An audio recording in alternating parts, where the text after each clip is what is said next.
해법을 찾는 토론 이슈엔 직설 시작하겠습니다. 문재인 대통령이 신년사에서 부동산 정책에 대해 처음으로 사과를 했습니다. 그러면서 주택 공급 확대의 중요성을 재차 강조했는데요. 정부가 그동안 규제를 통해서 집값을 잠재우려고 했던 기조에서 벗어나 공급 확대에 초점을 맞출 것이라는 전망이 나오고 있습니다. 조만간 예고된 25번째 부동산 정책에 과연 어떤 내용이 담겨야 할지 전문가들과 자세히 얘기 나눠보겠습니다.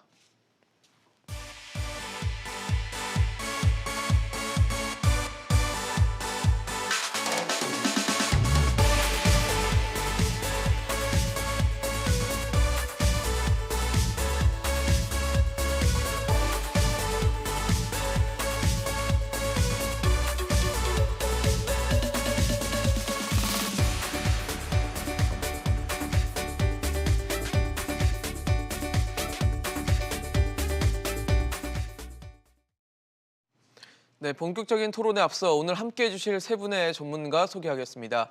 창조도시경제연구소 이재문 소장, 한양대 도시공학과 이창무 교수, 한국투자증권 자산승계연구소 김규정 소장 나오셨습니다. 어서 오십시오. 네, 안녕하세요. 네, 반갑습니다. 네, 문재인 대통령이 신년사에서 이 주거 문제로 국민께 송구하다라는 사과를 했습니다. 그러면서 이 주택 공급 확대를 얘기를 했는데요. 사실 정부가 그동안 주택 공급에 대해서 부족하지 않다라고 얘기를 한 적도 있는데 이제 문재인 대통령까지 이런 공급 얘기를 했다는 것 자체는 공급 부족을 인정했다라고 볼 수 있을까요? 그러니까 이제 2020년이 어떻게 보면 부동산 시장에서 봤을 땐 상당히 격변기였죠. 격변기였고 주택 가격도 많이 상승했고 서민 주거 안정이라는 어떤 캐치프레이즈를 걸어가지고 이제 임대차 3법을 통과시키면서 전세 시장을 안정시키고자 했지만 결국에는 주택 시장, 매매 시장과 전세 시장 둘 다 이제 안정되지 못한 어떤 좀 비참한 결과가 나온 거에 대한 어떤 사과가 아닌가 저는 이렇게 생각을 하고 있습니다.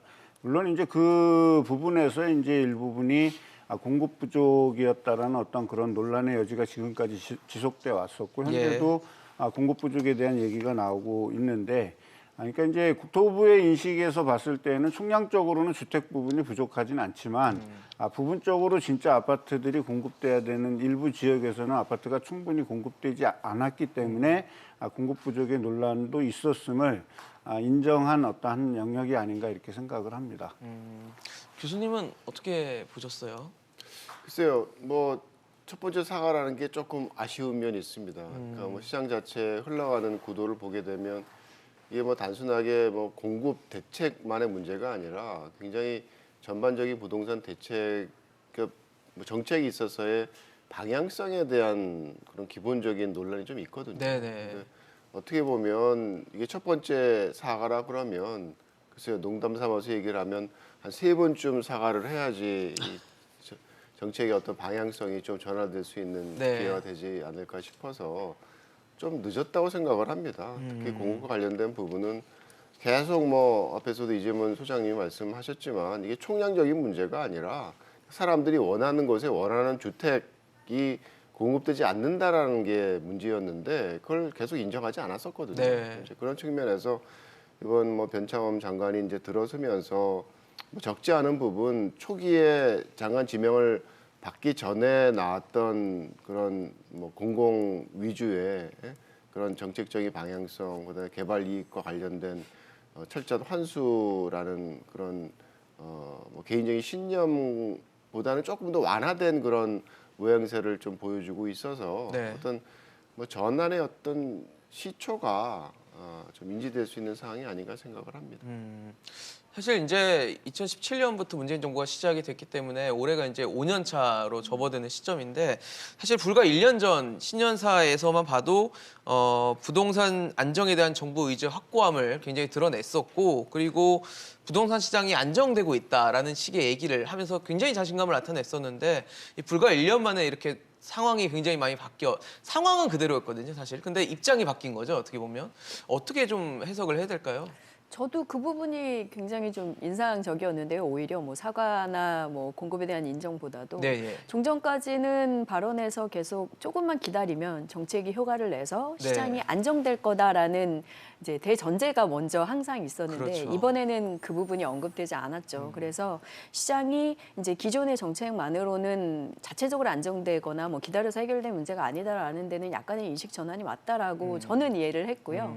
공급적인 면에서는 지금 뭐 새로 이제 변창흠 국토부 장관 또 아니면 홍남기 경제부총리 대통령 네. 발언까지 모두 다양한 주택 공급을 확실히 하기 위한 데 주력을 하겠다라는 동일한 목소리를 일단 내고는 있거든요. 예, 예. 그래서 시장에 뭐 서울 수도권 중심으로 주택 공급을 하는데 이제 속도를 내고 집중을 하겠다라는 이제 신호를 보내는 데는 효율적으로 변화하고 있다라는 생각이 좀 들었습니다.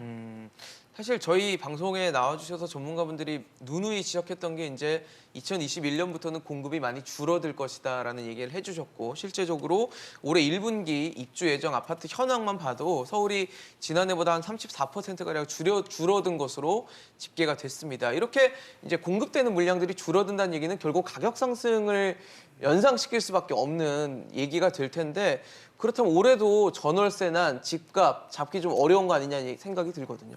아무래도 혼조세를 지속할 거라고 보여집니다. 특히 이제 상반기 같은 경우는 아직까지 임대차 3법 자체가 이제 세팅이 되지 않은 상태고요.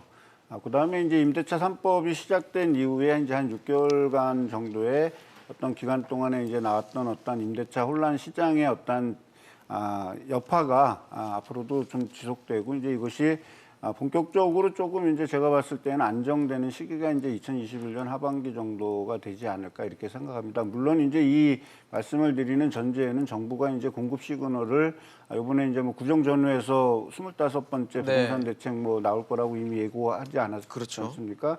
이 부분에서 이제 확실하게 공급에 대한 시그널이 주어진다라면 공급 시그널로 인해서 매매가가 안정이 될 거고 매매가가 안정이 된 다음에 전세 가격이 이제 안정될 수 있다라고 이제 봐야 되는데 매매가가 여전히 혼조세를 보이거나 급등을 반복한다든지 이렇게 돼서 또는 역풍선 효과라고 요새 얘기하고 있는데 이런 것들이 반복된다 그랬을 때는 여전히 전세 시장은 불안해질 거라고 생각합니다. 근데 이번에 이제 발표되는 부동산 대책에서 공급 시그널이 확실하게 주어진다라면 그 부분에 따른 상대적인 매매 시장의 안정은 전세 시장의 어떤 안정으로 이어질 거라고 저는 보고 있습니다.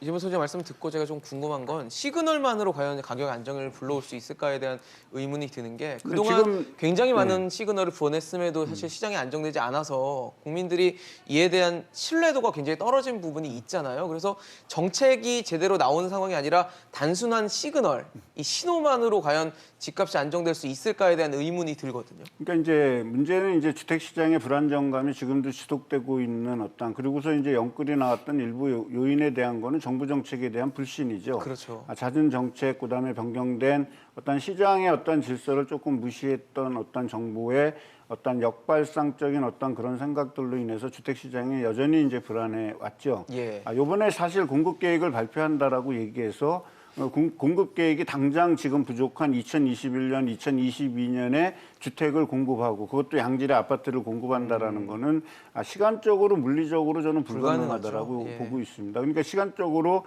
불리하지만 그래도 2023년 이후에 어떤 주택 시장이 어떻게 움직일 거에 대한 어떤 믿음 그리고 거기에 따른 확실한 공급 대책이 국민들의 수긍이 갈 수 있다라면 네. 그것이 저는 하나의 제대로 된 시그널이라고 보는데 만약에 그 요구에 충족되지 않는다 그러면 주택 시장은 여전히 혼조세를 유지할 겁니다. 사실 올해는 어쨌든 공급이 부족할 상황이잖아요. 그러면 뭐 많은 분들이 당연히 수요는 있고 공급은 줄면 뭐 가격이 상승하는 거는 당연히 있지 않을까 생각이 들거든요. 글쎄요, 뭐 지금 뭐 정부의 정책이라는 게 기존의 뭐 공급 대책이 갖고 있던 가장 큰 한계가 이게 가려운 곳을 긁지 못했다라는 거거든요. 그러니까 어쨌든 공급에 대한 성과는 사실 중장기적으로 봐야 되는 거라서 하루 아침에 그 공급을 만들어낼 수 없기 때문에 그럼요.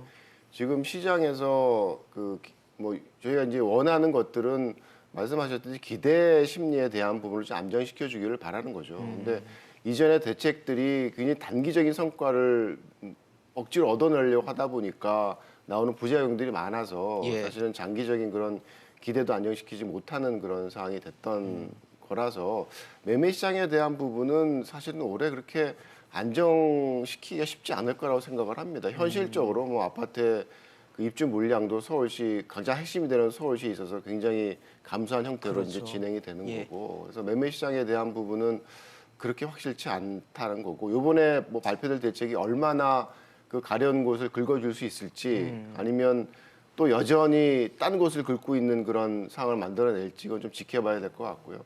전월세 시장에 대한 부분은 사실은 이 총량적인 그런 문제점이 를 떠나서 네. 굉장히 단기적인 측면에 있어서 시장의 주거 이동을 굉장히 억제하기 때문에 생기는 그런 동적인 어떤 주거 이동의 부분을 억제해서 그 공급에 대한 부분을 해소할 수 있는 해소하지 못하는 그런 못하는 상황을 거죠, 만들어내고 결과적으로는. 있거든요. 네. 그게 이제 가장 대표적인 게 임대차 입법에 따른 그런 문제라서 그 부분은 뭐 단기적으로 끝날 이슈는 아닌 것 같고요. 굉장히 누적적으로 국내 전월세 시장의 그 매물 부족과 전월세 상승에 대한 압력을 만들어낼 수 있는 그런 기제를 갖고 있어서 올 한 해 전월세 시장은 힘들 것 같고, 거기에 더해서 또 뭐 종합부동산세 또 강화된 부가 이런 것들은 이 임대인으로 하여금 운영 비용에 대한 부담을 증가시키기 때문에 결과적으로 그게 이제 재산의 전가 효과에 따라서 월세 전환과 함께 월세 자체의 상승도 굉장히 크게 발생시킬 수 있는 상황을 만들어낼 수가 있어가지고 여러 가지 측면에서 제가 보기엔 올 한 해가 그렇게 쉽지 않은 한 해가 될 것 같습니다. 이수님께 여쭤보고 싶은 게, 그러면 정부가 지금 11월쯤에는 11월 달에 지난해 11월 달에 얘기한 게 비어 있는 공공 임대 주택을 전세 시장으로 좀 공급해서 공급을 좀 하겠다라고 했거든요. 이런 것들이 전세 시장에 좀 긍정적인 효과를 낼 수 있을지도 좀 궁금한데.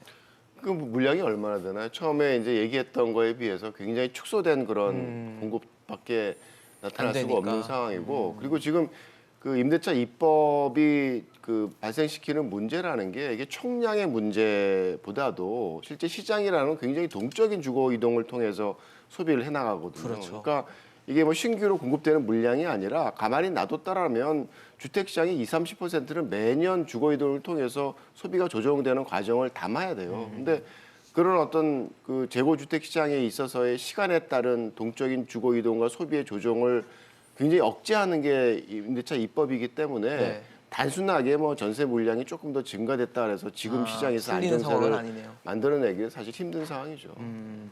사실 김기정 소장님 저희 방송에 나와서 누누이 말씀해 주셨던 게 올해 공급 줄어드는 상황이다. 그리고 비어 있는 공공 임대주택을 활용한다고 했을 때 괜히 비어 있는 건 아니다라는 얘기를 해주셨었거든요. 네, 그런 이게 말씀 해결책이 된다고 보십니까? 드렸었죠. 그래서 말씀하신 것처럼 저희가 공급 시그널로 이제 좀 무리하게 내 집 마련 매매 전환하는 심리를 조금 늦추는 데 도움을 줄 수는 있는데, 말씀하신 것처럼 당장 전세 수급 상황을 균형을 맞추는 부분은 쉽지 않아서, 말씀하신 것처럼 특히 이제 서울 같은 경우는 앞서 화면에서 국토부 입주 예정 통계 보신 것보다도 입주 예정. 민간 이제 통계들에서의 감소 폭이 훨씬 크거든요. 지난해 한 5만 가구 정도 입주했던 것이 올해 이제 새 아파트는 서울 지역이 2만 8천 정도여서 50% 정도 신규 아파트 반토막이네요. 입주량이 주니까 네. 뭐 유형별로 보자면 서울의 새 아파트 중심의 전세 수급 불균형이 계속 될 수밖에 없는 상황이에요. 수도권 같은 경우는 올해 또 7월에 3기 신도시 사전 청약이 있기 때문에 그렇죠. 계속 이제 수도권 중심의 수요자들이 몰려들 수밖에 없는 상황인데, 새 아파트 입주량은 전년보다는 이제 좀 줄어드는 상황이고, 또 지난해 상황을 보면 계약갱신 청구권들을 실제 많이들 사용을 하고 계시잖아요. 지역별로 한 50 내지 70% 정도가 기존 네. 계약 종료 후에 한 차례 이제 연장들을 연장을 하고 하는, 계신 네. 상황이다 보니까 기존 물량에서의 이제 회전 부분 그리고 신규 감소 부분이 수급 불균형을 만들면서 전세는 저도 이제 좀 올해 여전히 수급 불균형 때문에 오를 것 같다는 말씀을 드릴 수밖에 없고, 이 공공임대는 방금 화면에서도 보셨지만 LH 물량이 한 14,000, 15,000 조금 안 되고 SH 예정량이 지금 한 6,000 가구 조금 그렇죠. 안 돼요. 근데 그 물량도 다 이제 장기 전세용으로 나오는 게 아니고 이달 1월까지 기존 방식대로 청약을 받은 다음에 남으면 남은 남는 것에 물량을 대해서. 이제 전세형으로 공급을 하는 거다 아. 보니까 특히 서울의 이 SH나 LH 물량으로 공급되는 남아있는 물량 자체도 그렇게 많지 않을 수 있고 예. 왜냐하면 지난 11월에 청약 경쟁률을 보니까 꽤 높아요. 공공임대도 여전히 전세가 어렵다 보니까 기존 청약 경쟁률도 이제 뭐 그런 임대에 들어가실 수 있는 분들 신청하시는 게 20대 1이 넘더라고요. 그래서 굉장히 만약에 높군요. 남지 않으면 공급조차 할 수도 없는 상황이기도 그렇네요. 해서 또 남는다고 하면 방금 물어보신 것처럼 뭐 입주 여건이나 주변 네네. 환경이 또 조금 워낙 안 좋을 수도 있어서 그런 부분들이 당장 큰 도움을 주기는 좀 어렵다고 판단이 됩니다. 추가적으로 말씀을 네, 드리면 교수님. 이게 현 정부가 공공임대주택의 공급 확대를 통해서 민간 주택 시장을 안정시키겠다는 굉장히 좀 어떻게 보면 많은 논란이 될 수 있는 방향성을 지금 추구를 하고 있는데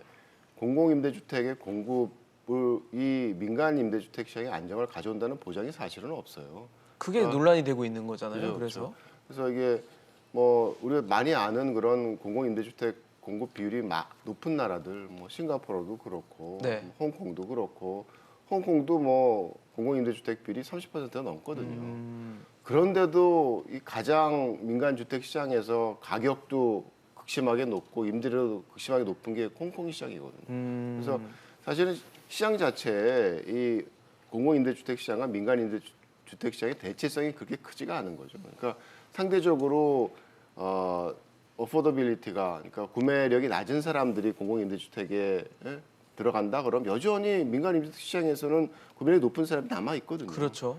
근데 사실은 그렇지 않았더라 민간임대주택으로 공급됐을 물량을 공공임대주택 물량으로 배정을 했으면 그 경쟁이 더 치열해지는 거라서 사실 우리가 바라보는 거는 민간임대주택 시장의 가격 안정과 임대료 안정이기 그렇죠. 때문에 사실 공공임대주택 시장의 공급을 통해서 이 민간임대주택 시장을 안정시키겠다는 방향성 자체에 있어서의 조금은 한계가 있다는 점을 인정을 해야 된다고 생각합니다. 사실 교수님 말씀하신 것처럼 지금 정부는 공공을 중심으로 해서 뭔가 가격 안정과 공급을 하겠다라는 기조와 생각을 갖고 있는데 역시 역할은 민간이 해줘야지 결국 부동산 시장이 선순환되고 가격 안정을 가져올 수 있을 거라 생각을 하는데요. 그래서 뭐 홍남기 부총리도 얘기를 했지만 기존 주택을 다주택자들이 내놓을 수 있는 방안을 강구하겠다라고 했어요. 그래서 거론되는 것들이 이제 뭐 양도세 완화 이런 것들이 있는데 당정에서는 사실 이 부분에 대해서 특히 여당 쪽에서는 좀 부인하는 모양새를 취하고 있어서 양도세 완화를 하지 않는다라는 가정하에 다주택자들이 매물을 내놓을 수 있는 뭐 요인이 있을까라는 생각이 좀 들거든요. 근데 이제 사실은 이게 초창기에 그 세를 강화시킬 때 충분히 논의가 됐어야 되는 부분이거든요. 그렇죠.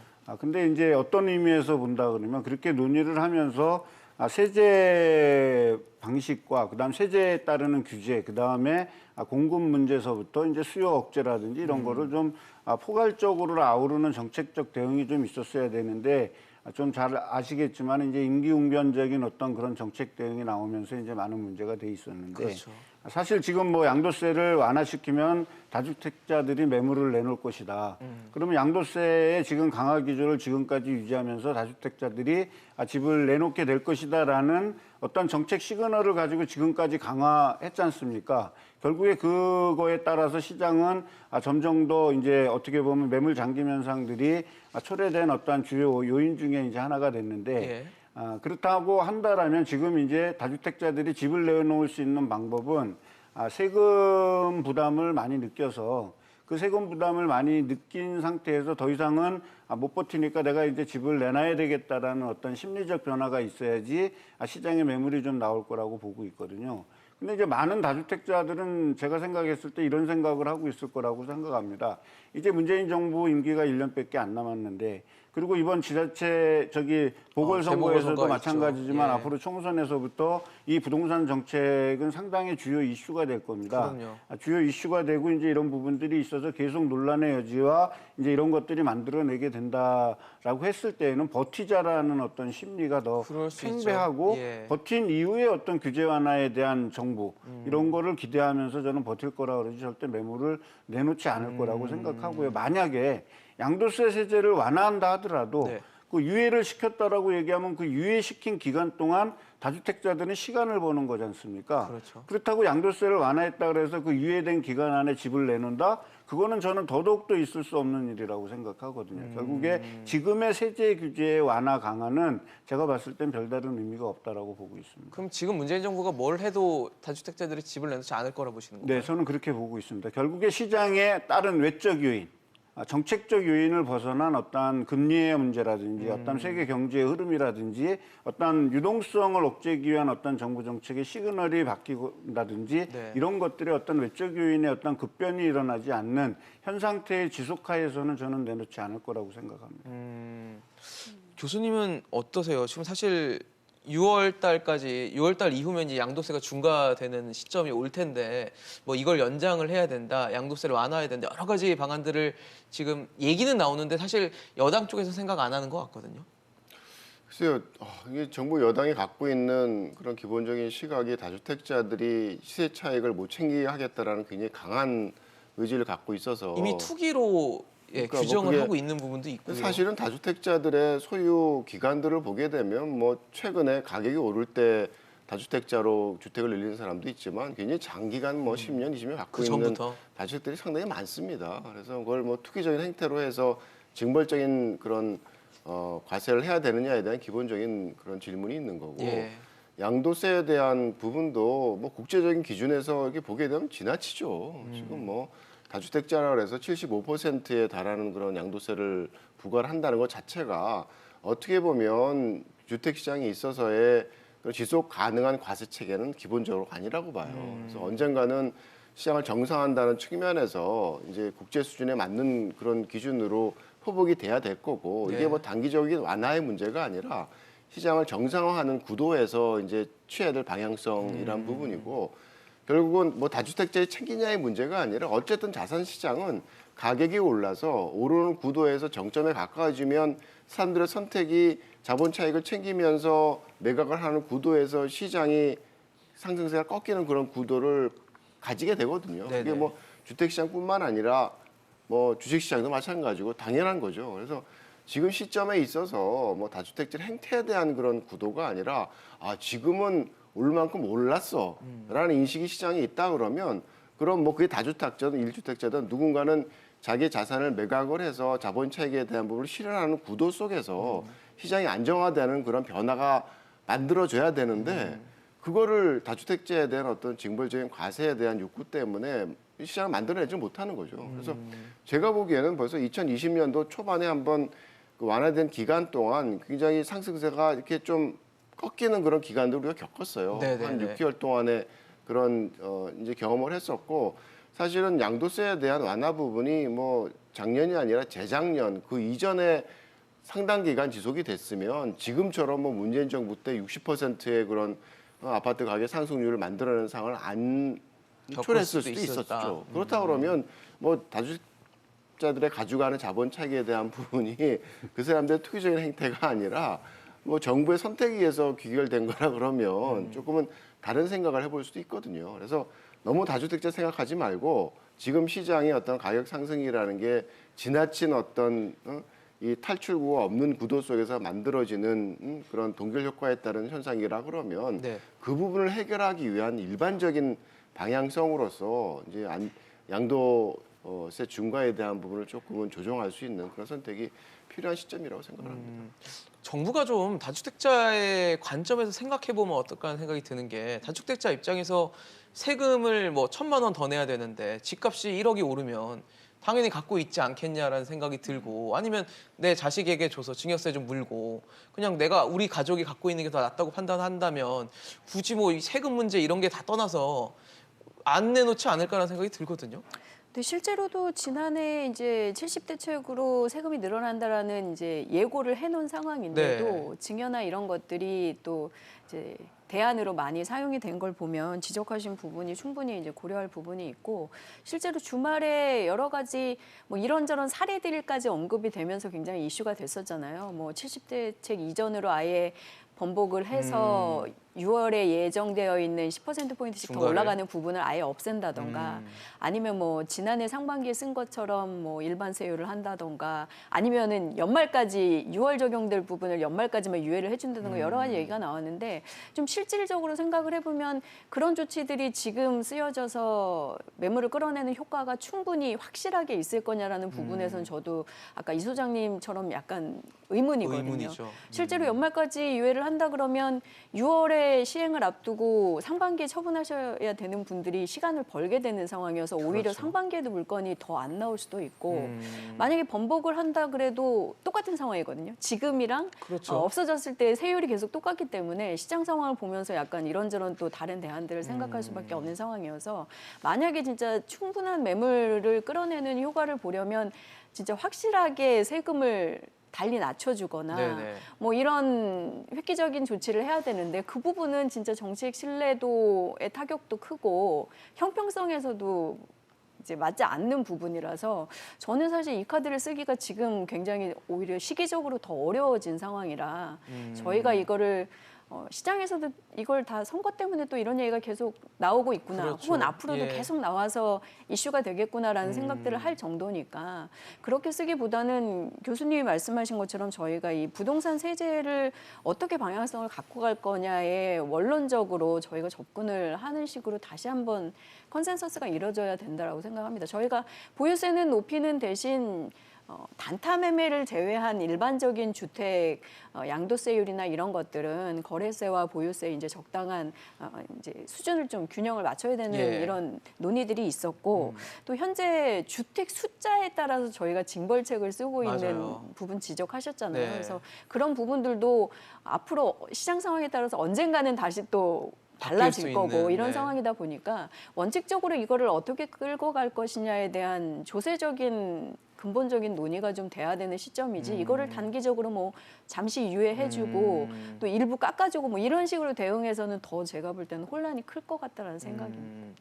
조금 더 신중한 고민이 필요할 것 같다는 생각이 드는데 어쨌든 지금 정부의 부동산 대책의 기조는 공급입니다. 지금 이제 공급을 어떻게든 해서 가격을 안정화하겠다는 얘기인데 지금 얘기에 나오는 게 뭐 일반 주거 지역을 준주거나 상업 지역 등으로 바꾸는 그래서 뭐 용적률 높이는 이런 식의 방법을 쓰려고 검토하고 있는 것으로 알려졌는데 그러니까 뭐 쉽게 그런 거잖아요. 일반 주거지 용적률이 200%인데 이거를 상업지구로 바꾸면 1000%가 돼서 뭐 물량을 5배 더 공급할 수 있다. 이런 아주 단순 계산이긴 하지만 이런 식의 얘기인데 이렇게 했을 때 과연 이 정부가 생각하는 가격 안정이 될 수 있을까 어떻게 보십니까?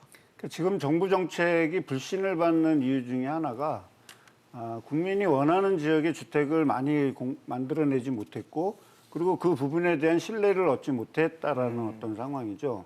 이제 김현미 국토부 장관에서 이제 변창흠 장관으로 바뀌면서 최근에 이제 회자되고 있는 그 주택 공급 방안에 대한 어떤 3종 세트라고 얘기해야 될까요? 그 부분이 이제 역세권 공일 개발하는 거하고 그다음에 중공업 지역이라든지 저층 주거지 개발이라든지 또는 공공 재개발이나 재건축에 대한 어떤 인센티브를 보완하자라는 정도가 지금 이제 상당히 회자되고 아마 공급 대책에 당기게 된다 그러면 이런 것들이 주요 골자로 나오게 되는데 이것이 과연 소비자들의 니즈에 맞을까라는 어떤 부분은 조금 이제 저도 회의적입니다.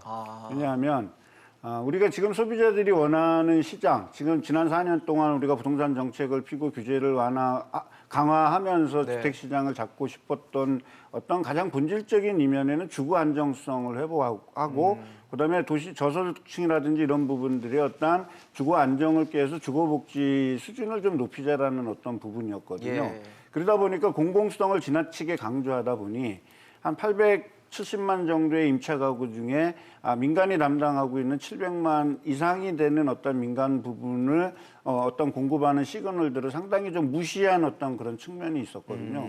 이번에 공급 대책에서는 그런 부분들이 좀 보완되기 위해서는 대규모의 주택 공급 계획이 추가로 발표되지 않은 상태에서 지금 제가 나열한 어떤 이런 것들로 하기에는 당장의 주거 문제를 풀기에도 쉽지 않을 뿐더러 그거에 따른 어떤 소요되는 시간이라든지 기간도 원하는 시기에 공급할 수 없는 어떤 그런 문제들이 직면할 수 있다라는 겁니다. 이런 부분에서 놓고 봤을 때에는 서울시도 전체적인 주거 문제를 서울시하고 같이 협의가 된 상태에서 봤을 때에는 그린벨트의 재조정이라든지 이런 부분들도 공급 방안에서 좀 적극적으로 검토해주면 어떨까 하는 저는 개인적인 생각을 갖고 있고요.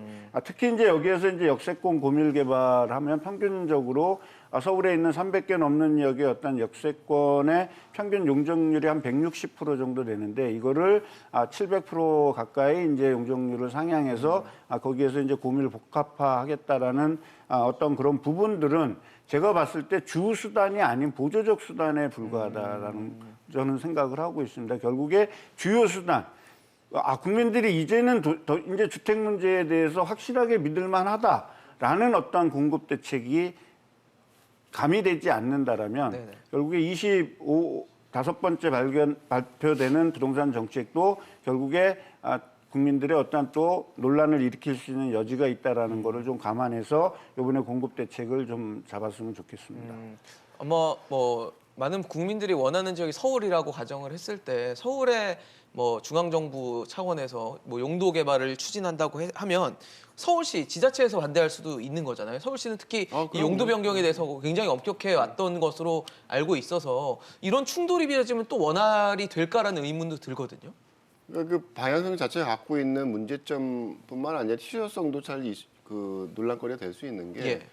어쨌든 이 용도 지역제라는 거는 지자체가 도시를 관리하는 가장 근간이 되는 시스템이에요. 네. 그래서 우리가 뭐 계획 고건이라 그래서 이 중앙 정부 갖고 있는 게 아니라 어떤 지역 도시에 있어서의 각 지역에 필요한 용도와 개발의 강도를 결정을 함으로써 도시를 관리하는 가장 기본적인 시스템으로 유지가 되고 있거든요. 그렇죠. 그거를 뭐 정부의 한 그 정당에서 그걸 마음대로 막 조정을 해라고 얘기할 수도 없는 그러니까요. 거고, 그리고 각각이 갖고 있는 주거 지역들이 혹은 뭐 준주거 지역들이 상업 지역들이 갖고 있는 나름대로의 도시 내에서 기능들이 있어요. 맞아요. 그거를 하나를 뭐 뒤엉클어뜨리면 전체 시스템이 다 어그러지죠. 어그러질 수가 있어서 굉장히 위험한 선택일 수가 있는 거죠. 그리고 현실적으로 그런 조정을 하려고 그러면 한 곳의 상업 지역을 그 지구에 있어서 상업 지역 지정하는 건 굉장히 힘들어요.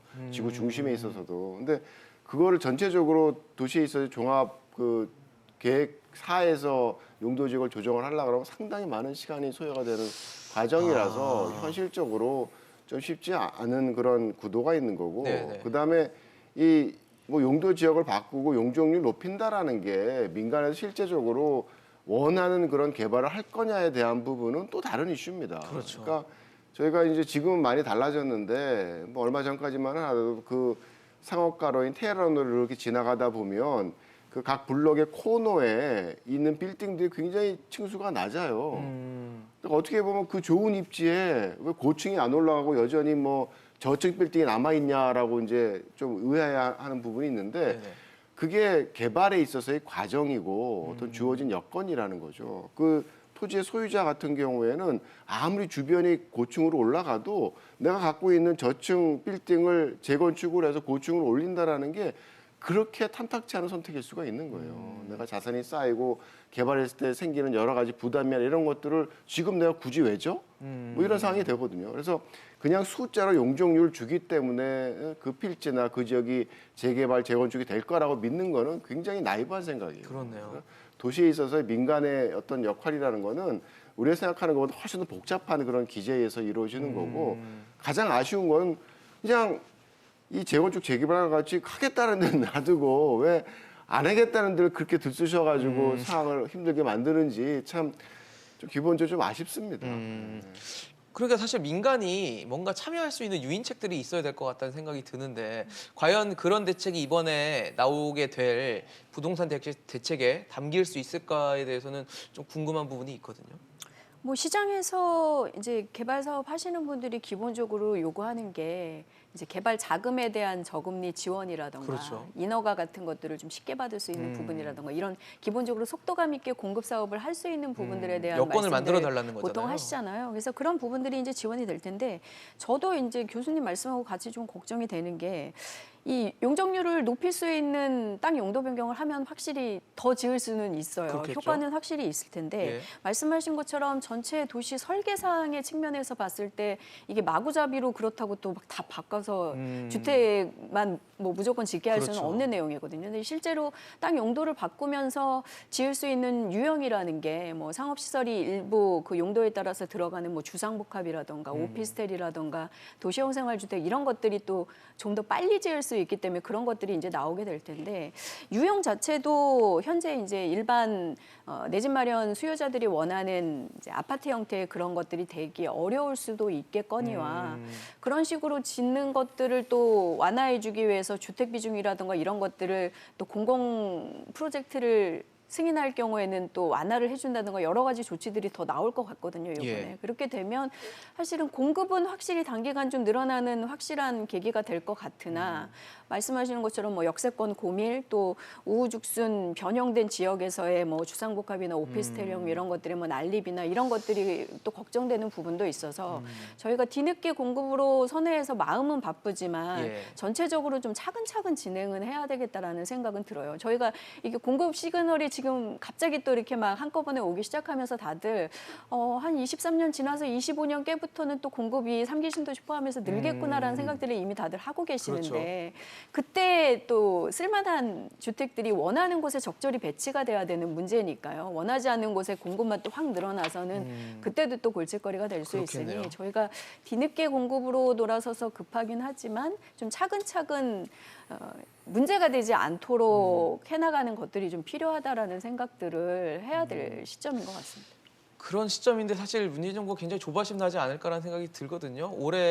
올해가 사실상 정책을 펼칠 수 있는 마지막 해일 것 같고 내년은 사실 대선 국면일 거니까 그런 상황에서 얼마나 이걸 차근차근 신중히 밟아가는 단계를 거칠지는 좀 의문이라는 생각이 드는데 어떻게 사실 보세요? 어떻게 보면 기존의 재개발 재건축도 지금 그 제안한 그런 그 공급 방안의 한 부분일 수 있어요. 그럼요. 그러니까 고밀 역세권도 사실 500m로 하면 서울의 대부분이 다 포함이 되는데 그 안에 기존의 재개발 재건축 구역들 다 들어가 있을 거거든요. 그러니까 원하면 그 틀 안에서 기존의 어떤 재건축 재개발에 대한 부분도 좀 원하는 방향으로 끌고 갈 수 있는 그런 여지는 있다고 생각을 합니다. 그러니까 너무 배척하지 말고 뭐 시장에서 자연스럽게 안 되는 걸 하려고 굉장히 사회적인 비용이 많이 들어가거든요. 그렇죠. 근데 그걸 소모적이고. 좀 덜 들이는 구도 속에서 좀 원활하게 진행될 수 있게 그렇게 했으면 좋겠습니다. 그래서 사실- 저도 네. 이 공급 시그널이 나오는 중에서 제일 오래 좀 주목하고 있는 부분이 과연 이 그동안 막아왔던 재건축 재개발 민간 사업들을 네. 풀 것인가가 확실히 계기가 될 맞아요. 것 같거든요. 어떻게 보세요? 물론 지난 한 가을께만 해도 민간 재건축 재개발 사업은 가격 불안 요소 때문에 하지 않는다라는 명확한 답변들이 계속 나왔었거든요. 그렇죠. 국토부 쪽에서도. 근데 사실 계속해서 공공 공급을 늘리더라도 서울 도심에 재건축해야 뭐 재건축 자체의 필요성도 있겠거니와 공급적인 측면에서도 필요하다라는 얘기와 함께 이게 달라져야 된다는 얘기들이 계속 있는 거잖아요. 그래서 이게 확실하게 조금 풀린다라는 시그널이 오면 제 생각에도 단기적으로는 집값은 더 뛸 것 같아요. 요즘 뭐 압구정이라던가 그렇죠. 뭐 서초의 대표적인 신축 아파트들 평당가는 계속 좀 많이 오르고 있고 굉장히 높잖아요. 그 요인 중에 하나가 재건축이 여전히 영향을 주고 있다라는 분석들이 있거든요. 그래서 재건축이 풀린다라는 신호가 나오면 여지없이 대상 대표 지역들은 가격이 또 들썩일 수는 있는데 조금만 시간을 또 길게 보면 단기적으로 불안하긴 하겠지만 확실하게 이제 그런 사업들을 통해서 서울의 새 아파트들이 단지형으로 좀 더 나온다라는 명확한 신호가 생기면 이제 조금씩 앞선 시장을 내다보는 분들 늘어날 거다라고 생각이 됩니다. 그래서 그게 올해 공급 정책의 사실 핵심 핵심 키워드가 네. 아닐까라는 생각도 하고 있습니다. 연결돼 가지고 예. 이렇게 좀 인내심이 있어야 될 것 같아요. 그러니까 인내심. 어떤 공급 대책이든 그게 뭐 재건축도 그렇고 신도시도 그렇고 처음에 공급 계획이 활성화되는 시기가 되면 값이 올라요. 근데 그럼요. 오르는 시기를 견뎌내야지 그게 뭐 1, 2년, 2, 3년 지나서 입주가 이루어지기 시작하면 우리가 겪었던 것처럼 잠실에 대규모 단지 들어가니까 역전세난이 막 발생하고 이런 공급에 대한 효과가 현실화가 되거든요. 네네. 그러니까 뭐 시민도 그렇고 정부도 그렇고 언론도 그렇고 좀 그 시기에 대한 부분을 좀 참고 견딜 수 있는 그런 좀 인내력을 좀 필요로 한 시기가 아닌가 생각을 합니다. 근데 인내를 가지기가 너무 어려운 게 사실 국민들이 지금 몇 년간을 기다려달라를 계속 기다려왔거든요. 근데 안 되니까 이제 뭐 영혼까지 끌어서 대출받아서 근데 막는다고 안 오른 것도 아니었잖아요. 그렇죠. 근데 국민들은 못 참고 있는 거죠. 이제 연끌을 할 수밖에 없다. 이때 안 들어가면 집 못 산다라는 인식들이 너무 많기 때문에 과연 이 인내심 가질 수 있을까 의문이 듭니다. 또 이제 어쨌든 두 분 의견에 약간 이제 좀 반대적인 의견이 이건 있는데요. 주십시오. 그 재건축은 풀어주지 않을 거라고 저는 생각하고 있습니다. 변창흠 장관은 일단 안 한다는 얘기를 했었거든요. 예, 그리고 뭐 그 장관의 어떤 문제가 아니라 재건축을 지금 이제 사실 풀게 되면 가뜩이나 이제 쉽게 얘기해서 불안한 어떤 주택 시장에 사실 또 다른 기름을 붓는 거기 때문에 재건축은 대안 카드가 저는 좀 아주 후순위로 밀릴 거라고 좀 생각을 하고요. 최근에 이제 2022년에 이제 주택 공급이 부족하게 된 원인이 상당히 예년에 비해서 반 정도로 떨어졌지 않습니까? 물론 기관별로 숫자에 대한 차이는 있습니다. 근데 이제 최근에 이제 우리가 논란이 됐던 둔촌 주공 아파트라든지 반포 1, 2, 4주구라든지 이런 것들이 수천 세대씩 공급이 되고 만 세대 이상 공급되는 이 재건축 아파트들이 정부 규제와 상관없는 이유로 사업이 지연이 됐거든요. 그래서 둔촌주공을 털어낼 때는 성명 문제로 해갖고 철거에만 1년 6개월 가까운 시간이 걸리고 반포는 소송 문제로 지금까지 싸우고 있다가 보니까 제때 착공을 하지 못한 거죠. 네. 결국에 지금 재건축을 풀어주게 돼서 재건축 아파트에 대한 어떤 부분이 현실화가 된다 그러면 일단 주택 가격이 오르는 거는 불을 보듯이 뻔할 것이고요. 그다음에 이제 조합과 어떤 정비 건설사와의 어떤 그런 이제 관계에서부터 나가게 되고 그다음에 이제 멸실의 문제가 나오게 됩니다. 멸실이 나오게 되면 재건축으로 순중되는 집도 있지만 재건축으로 인해서 소멸되는 집으로 인해서 서울의 주택 공급이 상당히 부족한 부분이 있기 때문에 재건축에 대한 규제는 스텝 바이 스텝으로 가서 총량을 조정하고 그다음에 특히 멸실되는 주택 부분에 대한 고려를 충분히 한 다음에 규제 완화가 저는 돼야 되는 거지. 지금 당장 이 주택 가격이 서울에서 잡히지 않고 이것이 힘들다 그래서 이것이 유일한 대안이 재건축이고 이 재개발에 대한 규제를 푼다는 것보다는 이미 이전에 이제 우리가 공공재건축이나 공공재개발이라든지 이런 걸로 약간 공공성을 담보한 부분이 있지 않습니까? 네. 아직 그런 부분들도 아직 세팅이 지금 되지 않은 어떤 상황이다 보니까 그런 것들을 좀 감안해서 조합이라든지 이런 거를 설득하는 단계로 저는 좀 가야 되는 것이 좋을 것 같고요. 그다음에 이제 소송에 계류 중인 반포라든지 둔촌주공이라든지 이런데 어떤 분양가를 좀 어느 정도 요번에 이제 허구 이제 분상제 이제 심의해서 이제 많이 가격이 좀 올라갔지 않았습니까? 어떤 그런 식으로 이제 해서 분상제 유연성을 좀 가지는 부분이 네. 저는 재건축에 대한 규제를 푸는 것보다 먼저 좀 선행이 돼야 되고 그리고 기존에 지금 이제 법적 문제라든지 이런 문제로 지연되고 있는 재건축 단지들에 대해서는 이미 멸실 주택이라든지 이런 부분이 현장에다 반영이 됐기 때문에 추가적인 손실이 약할 거라고 보는 거죠. 그런 부분에 좀 사업을 박차를 가해서 공급 시그널을 조금 확실하게 주는 것이 좀 더 먼저 선행돼야 된다라고 저는 생각하고 있습니다. 네, 결국 다시 원점으로 돌아와 볼게요. 지금 전문가분들의 말씀을 들어보면 결국 공급 부족한 상황은 올해 뭐 피할 수 없는 상황인 거고 거기에다 뭐 용도 변경이나 재건축 완화도 뭐 쉽지 않다라고 가정을 했을 때 지난 한 해 14년 만에 전국 집값이 가장 높은 상승률을 기록했다고 하는데 그런 기조가 올해도 지속될 것이다라는 데는 동의하십니까? 그래서 많은 분들이 뭐 상승이 계속 될 거라고 예상을 하고 있죠. 저도 뭐 크게 다르지 않을 거라고 생각을 하고 뭐 공급에 대한 이슈도 그렇고 뭐 지방 선거에 대한 그렇죠. 그런 부분도 그렇고 뭐 예상 자체가 사실은 올해 안정되기가 쉽지 않은 그런 기제로 흘러가고 있다라고 생각을 합니다. 그럼 많은 분들이 그런 생각 하시잖아요. 지금이라도 집 사야겠다. 조심해야죠, 근데. 조심해야죠. 뭔가 이제 지금 시점의 상황이라는 게 그냥 시장의 어떤 정부에 대한 그 여러 가지 정책이나 규제가 많은 부분 왜곡시키지 않았다 그러면 뭐 예를 들어서 아까 얘기했던 것처럼 이 다주택자에 대한 양도세 중과에 대한 부분이 지금처럼 막 강화되지 않았다 그러면 벌써 조정기가 왔을 거거든요. 어느 정도는 가격이 올랐기 때문에 이제 내가 실현을 해야지라는 게 벌써 2, 3년 전에 있었다 그러면 시장에서 변곡이 발생했던 시기였을 텐데 예. 지금 8년 동안 2013년 이후부터 지금까지 한 8년 동안 계속 서울의 상승장이 유지되고 있어서 그냥 원론적인 펀더멘탈한 측면에서 보게 되면 좀 조심스러운 시기예요, 사실은. 그래서 마냥 뭐 사람들의 기대가 상승장을 예상하고 있지만 이 지금 사는 게 좋을 거다라고 누구도 좀 자신 있게 얘기할 수 없는 굉장히 어려운 불확실성이 시점이죠. 큰 예. 시장이라는 거죠. 그래서 좀 저는 개인적으로 좀 조심해야 될 시점이 아닌가 생각합니다. 사실 이렇게 조심해야 된다 의견 주시는 분들 중에 가장 많은 이유가 이제 저금리가 깨지고 금리가 정상화되는 시점이 올 텐데 그랬을 때 가계부채나 이런 것들이 폭탄이 되면 나중에 결국 부동산 시장이 우리 경제에 또 악재로 영향을 미칠 수 있다는 우려를 하실 수밖에 없거든요. 우리 글로벌 성장률 수준 저성장 상황들을 봤을 때 금리가 그렇게 막 빠르게 많이 네. 오르지는 못할 거예요. 그래서 이 구간들은 유지를 할 텐데 그래도 지금보다는 저금리 상황에서 탈피하려는 뭐 물가를 좀 더 네. 이제 정상시키고 이런 워낙 노력들을 낮았어요, 지금. 이제 전환을 할 거고 특히 이제 코비드가 올해 연말까지 전체적으로 이제 백신 보급과 함께 조금씩 정리가 돼간다라고 하면 지금 저희가 이제 부양책 쓰던 것들도 조금씩 정상적으로 돌아가겠죠. 돌아오겠죠. 결국에는 이제 키가 미국 쪽에 이제 금융 정책이나 금리에 달려 있는 건데 올해 하반기부터는 본격적으로 이제 금리에 대한 얘기나 아니면 이제 긴축의 계획에 대해서 얘기가 나올 거다라는 풀었으니까 전망들이 이제. 있으니까요. 네. 이제 그런 시기들이 앞으로 기다리고 있는데 또 내부적으로는 저희가 공급을 이제 또 서둘러서 막 늘리고 있는 이런 시점과 겹쳐 있으니 좀 더 이제 앞에 그런 글로벌 금융 환경들이 달라지고 최근에 상승세를 주도했던 그런 저금리, 유동성 장세 혹은 뭐 양극화에 따른 자산 투자 심리 이런 것들이 달라질 수 있는 환경들에 공급이 더해지는 시점이 오면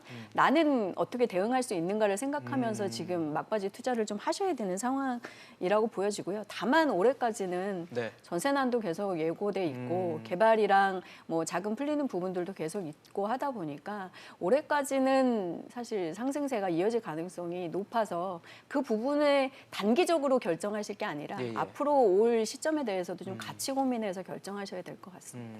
소장님 어떠세요? 네, 진정한 실수요자라면 주택 구매를 좀 자제하는 게 좀 좋다라고 생각을 합니다. 그리고 이제 한국은행 총재께서 말씀하셨죠, 그레이트 리셋.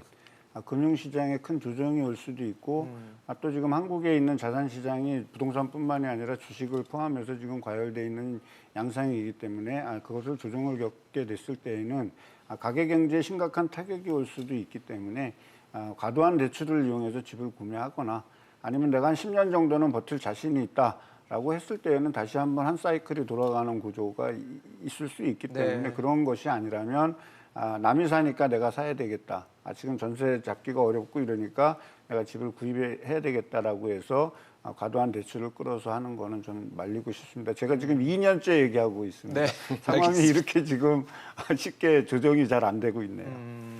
사실 뭐 말씀해주신 것처럼 올해는 좀 집값이 상승하는 흐름을 보일 것으로 예상되지만 앞으로 뭐 금리의 정상화라든지 아니면 유동성이 풀렸던 것들이 다시 정상화되는 궤도 그리고 앞으로의 공급 확대가 뭐 향후 몇 년 후에는 분명 이루어질 것이기 때문에 이런 부분에 대한 좀 전체적인 좀 고민과 신중한 판단 후에 뭐 집에 대한 고민도 같이 해주시는 게 좋을 것 같다는 생각이 듭니다. 오늘 이재문 소장, 이창무 교수, 김규정 소장과 함께했습니다. 고맙습니다. 감사합니다. 네, 고맙습니다.